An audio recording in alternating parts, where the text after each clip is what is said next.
მათი მზერა მარადისობისკენ არის მიპყრობილი, შეიძლება ზოგიერთ ნიმუშებში ასეთი გამოხატულებაც იყოს, მაგრამ არის ასევე თითქოს და თვალდახუჭული, ანუ თითქოს და საკუთარ თავს მიყურადებული გამოსახულებები.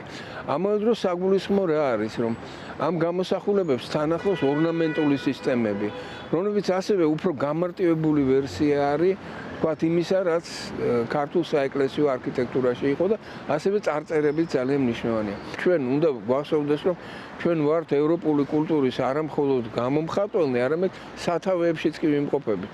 თუნდაც იგივე ოქროს საწმისის თაგვი და ძველი კოლხეთი და ასე შემდეგ, ხო?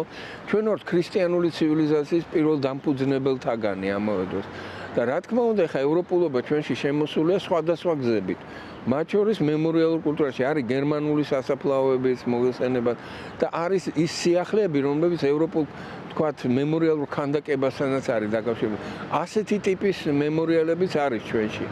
მაგრამ ყველაზე საინტერესოა, რომ აი მათი სინთეზირება, აი ადგილობრივი ტრადიციისა და ევროპული, ასე ვთქვათ, ნიმუშების გათვალისწინების, რა თქმა უნდა, არის იაკობ ნიკოლაძესთან, რომელმაც შექმნა მოგხსენებათ ილია ჭავჭავაძის მემორიალი.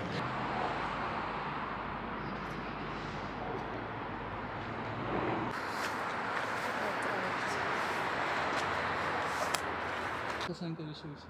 ნახე ის რა არის ჩვენ. დაიბრიდები რა.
შუა საუკუნეების საეკლესიო ხუროთმოძღვრებაში იყო ძალიან მნიშვნელოვანი როგორც ორნამენტული სისტემები, ისე ეპიგრაფიკული ხასიათის თქვათ წარწერები და ასევე რა თქმა უნდა ეს იყო გამოსახულებები.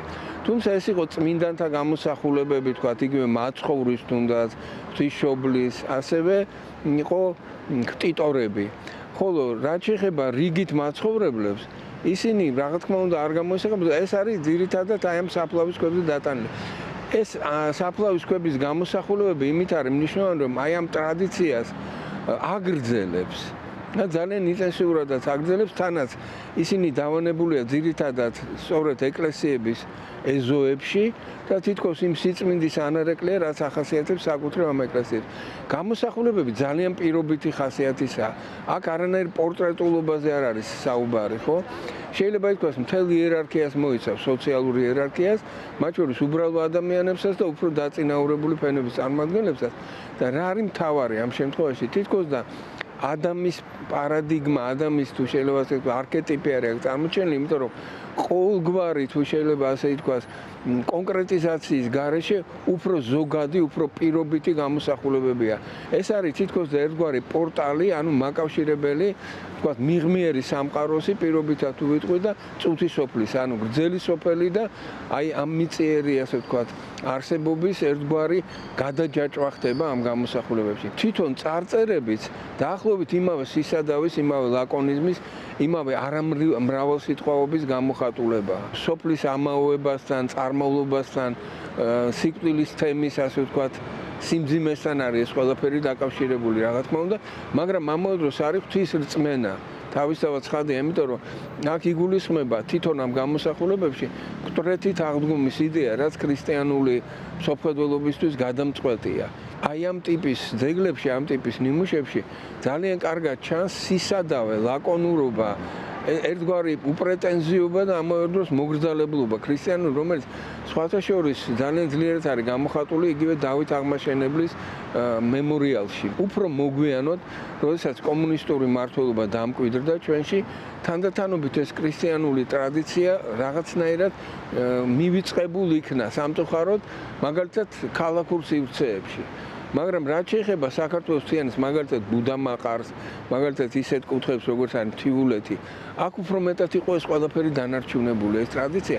საკმარისია ითქვას, რომ მაგალითად სამსხვერპლო კრავის გამოსახულება, რომელიც ქრისტიანულ სიმბოლიკასთან არის დაკავშირებული, აქ იყო სავსებით შენარჩუნებული, სადღაც 60-იანი წლების ჩათვლითაც კი. დღევანდელ საფლავებს ჩვენ თუ დავაკვირდებით, ჩვენ მივაქცევთ ყურადღებას იმას, რომ ეს არის თითქოს და რაღაც ფუფუნების გამოხატულება, რაღაც ესეთი გადაჭარბებული ხშირ შემთხვევაში ერთგვარად საეჭვო, თქვათ, გემოვნების მატარებელი ხშირ შემთხვევაში, ხო? ამიტომაც თავისთავად ცხადია, რომ ჩვენ უნდა გავითვალისწინოთ ის გამოცდილება, რაც ჩვენს ძალიან ღირებულ ტრადიციებში იყო.